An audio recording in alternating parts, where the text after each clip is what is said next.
Hi there, my name's Cindy.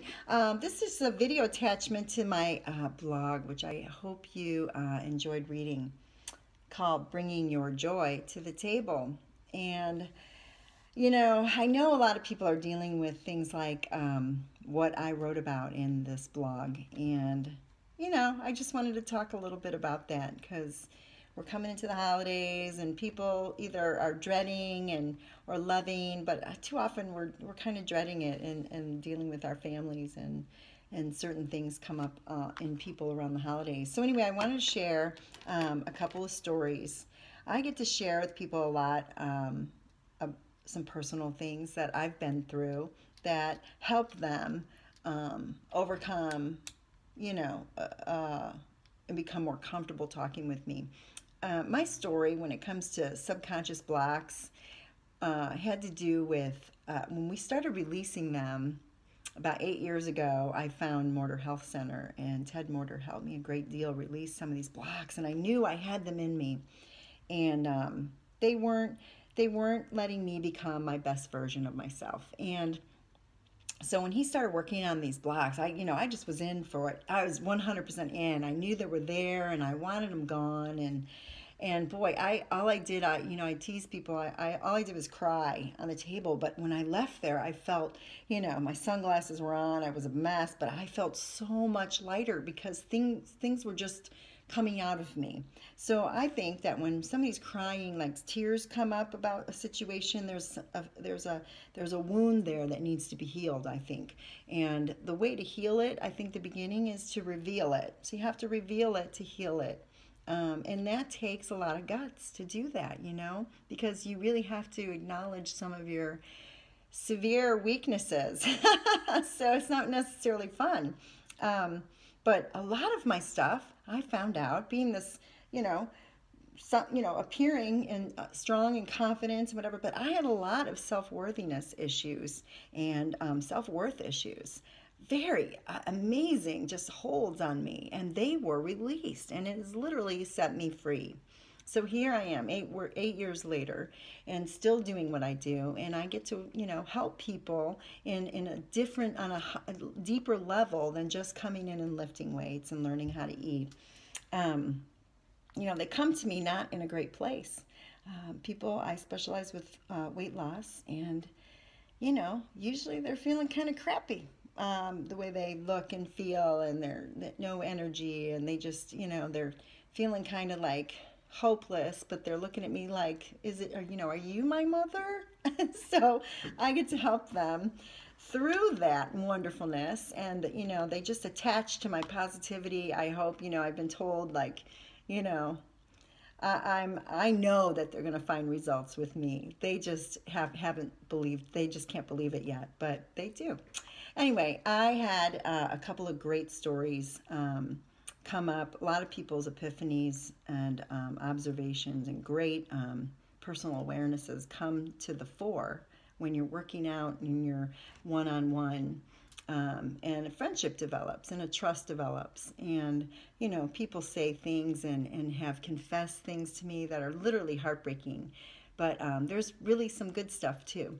All of it's good, really, but one story is I had a client that was she's a sweetheart. She's struggling talking to me, telling me the story like I just can't, I don't understand. I said, stop.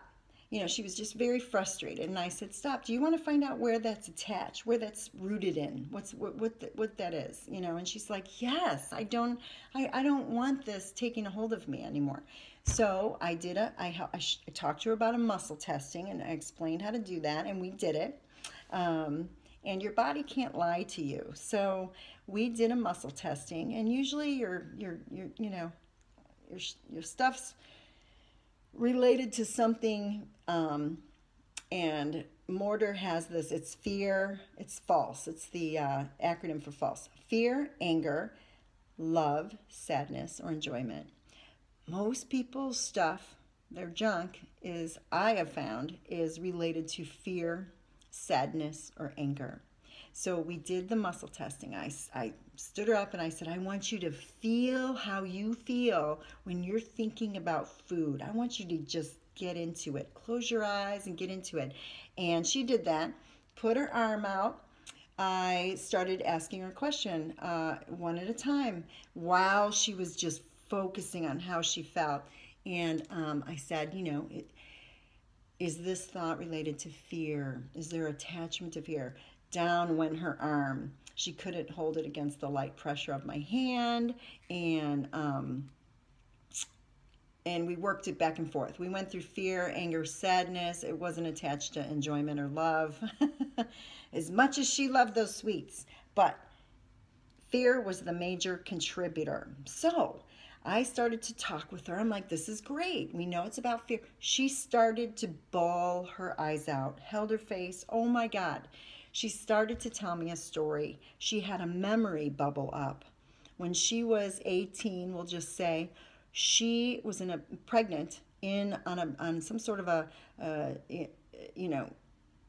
housing development and she hadn't eaten for a couple days. Her husband was somewhere. She had to take a tin can of coffee, put a piece of paper around it that said, for the needy, and go and pretend to gather money for the needy when really it was for her so she could eat. 18 years old. Here she is at my door, 44 years old. She's been holding on to a fear of lack of food for 25 years, dragging that baggage into her adulthood where she's afraid. See, that's how your subconscious works. You trigger your subconscious, and those cards that were filed back there in your subconscious, I know they're back here somewhere, but anyway, I keep pointing back there like they're right behind me, but they're in there. And they will trigger when there's a fear, and hers was lack of food. So it was a huge epiphany for her, because here's the thing.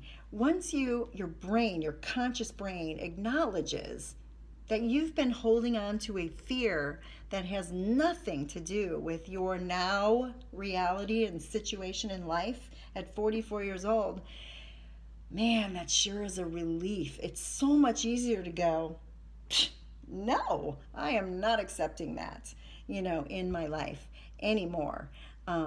There isn't, and I don't need to eat it. So it's a really kind of a cool thing. Another friend of mine that was here working with me, we're at the end of her workout and she's stretching, and she had gone from almost 16 to a size 6, and we're sitting there stretching and she starts to cry. She goes, I just realized, and it was probably around this time of year, and she says, she kind of starts choking up and she goes, Cynthia, I just realized I'm never going to have losing weight as a New Year's resolution again.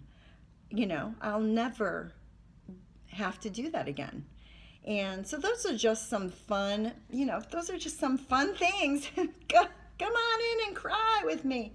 And some fun things that happen, when you get to talk about it in a relatively, well, it is a safe environment, not relatively safe. You're safe with me. I don't share anybody's dark, deep secrets. I just write about them. Anonymously, of course. But anyway, I'm being ridiculous now because it's my nature and I can't help myself. But anyway, I just wanted to add that. And since I got you here on video and you're listening to me, if you are still, I want to deeply wish you a very, very Merry Christmas. And please hold on to your joy and bring that to the table. It's so much more delicious. I love ya. Have a great day. Bye.